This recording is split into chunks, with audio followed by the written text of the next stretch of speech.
Hey everyone, this is Julie, and I gotta admit, this was not on my podcast lineup to talk about. So I am inserting this as sort of an extra podcast episode, and I want to start by giving a shout out to my dear friend and client, Christina Sclera. If you don't know who she is, you go to christinasclera.com, find her on TikTok, find her on Instagram.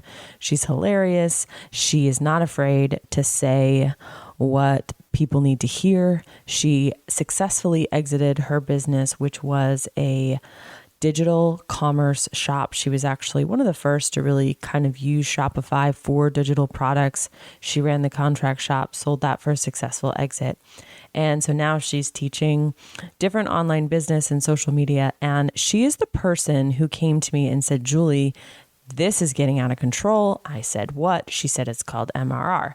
Now, if you have been around in the business world or in the startup world, MRR usually stands for monthly recurring revenue. And in the SaaS world, this is like the number one KPI that SaaS owners track. However, the term has been hijacked, or the acronym, I should say, has been hijacked. It now stands for Master Resale Rights. And if you don't know what Master Resale Rights are, I'm about to tell you. The hard part about this conversation is that I'm already getting kickback, as did Christina get kickback about talking about this as being bashing. And I want to make clear that what I'm critiquing is the business model. I'm not critiquing any particular person. So I did a post on Facebook, which is starting to get a lot of traction. I thought, you know what, I'm going to do a podcast episode on this. If you haven't heard about it and you are on TikTok or on Instagram in any sort of business capacity, you will eventually. So MRR is basically the idea that I can create a course on any sort of topic. And when I sell it, I'm selling the course for skills, but I'm also selling you the right to sell it. So, you know, there are different arenas where other business models in the past have sort of ridden these gray lines. You know, we can talk about MLMs and network marketing and how some of those become very pyramid schemey, and, you know, there's the downlines and all of that kind of stuff. And so a lot of these business models, there's nuance, right? I'm trying not to be very black and white here because, you know, I'm not going to say, oh, all MLMs are bad, but a lot of them have gone in a real negative direction. So when it comes to master resale rights, there's other business models that look similar to it. So I just want to attack each of those so that I'm clear what I'm actually talking about, what I'm not talking about. So affiliate marketing is where you sell somebody else's product and the person knows that it's the other person's product, right? I made a lot of money affiliate marketing back in the day. And we have a lot of affiliates who sell FG funnels and our courses, and they make money. So this is a legit way to earn money. It's got issues just like any other model, but I've made six figures doing affiliate marketing. A second business model that is kind of similar, but not really, is white labeling. And this is where it's almost like wholesaling, you know. So High Level, for example, a software company, is white labeling its software. It's allowing people like us to purchase the software and then sell it as our own to our end users, right? And so we, FG Funnels, Funnel Gorgeous, we run a software company. It's a boutique marketing automation company. We're using High Level software. That's white label. Okay, in both examples, you are technically selling someone else's product. Now, PLR is private label rights, and this is where you can purchase something and then sell it, edit it, and sell it as your own. So I originally learned this from Russell Brunson, where he would say, you know, you can go into the archives and you can find public works like Napoleon Hill's, you know, How to Think and Grow Rich. You can, you know, modify it, build upon it, and you can sell it as your own. So these are all different business models where you are selling other people's products, and they are all like legitimate ways to earn money. So when we come to master resale rights, it gets a little sticky because people are like, isn't this just similar? So the best way I know how to describe master resale rights is that it's like a chain letter. And because as an internet marketer, I understand conversion rates and I understand what gets people to actually get their credit card out.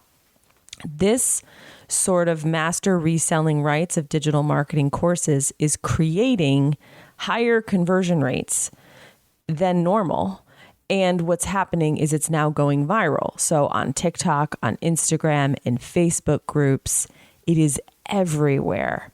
So this particular viral course right now that's going around is on digital marketing. It's selling for $500. You own the course, you learn digital marketing, but now you can resell it as your own product. All right. And that's kind of like what PLR would do, private label rights, but you can sell it to someone else as MRR. And that is the key difference. And that is the chain letter effect. So what's happening?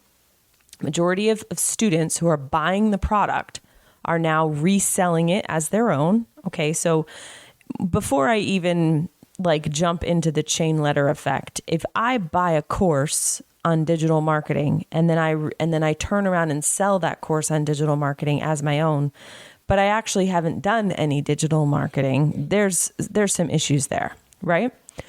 But I'm actually selling it as a course that you can sell. So now my conversion rate automatically goes up because someone who's watching me do all of this and they're like, oh, I want to learn digital marketing. And I say, yeah, you can learn digital marketing and you can sell this course as your own. And not only that, but you can sell it to other people who can sell it. Right? So now in that student's mind, as they're trying to decide whether or not to buy, they're like, well, I'm going to totally buy this. I'm going to make my $500 back because all I have to do is sell it to someone else. And selling it to someone else isn't that hard because I can tell them the same story I just heard, which was you can then go sell it to someone else as an MRR product. Okay. And so this is essentially the chain letter effect. Now, several years ago, I was not involved by participating, but I was around when there was this funnel that went viral because it was getting people to sign up for a software as affiliates, but then training them how to use the funnel to get others to sign up for the software. And it was this similar chain letter effect in the affiliate marketing space. But the outcome was what happened is the software company was getting thousands and thousands and thousands of signups a day because it was going viral. People were signing up simply to get that funnel to then turn around and get signups who were going to get that funnel. And the legal team that was involved said, this is by far the biggest liability you have with the FTC. You could get your entire multi-million-dollar company shut down if you let this go. Guys, this wasn't even the company that was doing it. It was an affiliate of the company that was doing it, which, by the by, if you are a company and you have an affiliate program, you should be careful who your affiliates are because you are responsible for your affiliates' behavior. I bet you didn't know that. So now you do. So this guy's this legal team that I was working with when they said, these trends are incredibly dangerous. Fines, jail time, shutting your business down. And so when Christina showed me this MRR, I was like, this is exactly the same chain letter effect. And so I posted on Facebook, got lots of responses, and someone was like, I don't understand why you wouldn't just do this as PLR. And I said, because that will break the chain letter. That's why it doesn't quite go viral. Because if this course owner had decided to use PLR, what they would have done is said, here's my course. You can sell the course as your own. And so I would have sold it to you and you would have turned around and maybe sold it to other people, but you probably would have trouble selling it to other people. Why? Because you would not be able to say, hey, turn around and sell this to other people, right? It breaks the chain because the MRR is what is making that chain go.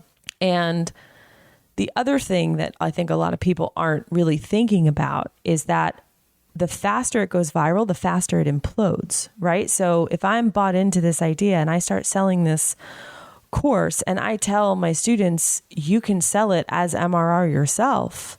Well, the more students I get, I'm literally building a competitive army of people that are going to go do it. Eventually, the market will get saturated, right? There'll be nobody left because every time you get another student, you are essentially getting yourself another competitor. And so your market share will decrease as the market gets saturated. And eventually someone will be left holding the bag. The other thing that it will do is will erode confidence in the digital marketing and internet marketing industry in general, because you'll have a lot of people saying, I made so much money teaching digital marketing, but really all they did was sell somebody else's program. And the reason that it converted, hear me out, the reason it converted is because it was promising the product and the resale rights to the students. So that is why the conversion rate went up. So even if you wanted to make the case, oh, see, I learned digital marketing because I was able to get on Instagram, I was able to get on TikTok, I was able to sell. Try selling something that doesn't have resale rights. Try selling something that is a product in and of itself to the end user.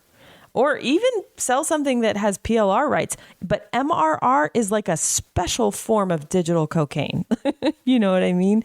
In terms of its virality. And it's bound to end badly. And a lot of these women who are doing it are making money. And it's hard. It's hard to crap on something where you're like, but I'm making money. I'm making grocery money and the economy's hard. And like, I totally get it. So I feel badly in a way, because I am like, yeah, okay, you're making money now, but like, don't change your lifestyle, save that money, because this chain letter will break. And when it does, you'll be left with kind of a little bit of a soured reputation. We'll also be left with an industry that's less trusting than it even is now. I mean, it already has problems.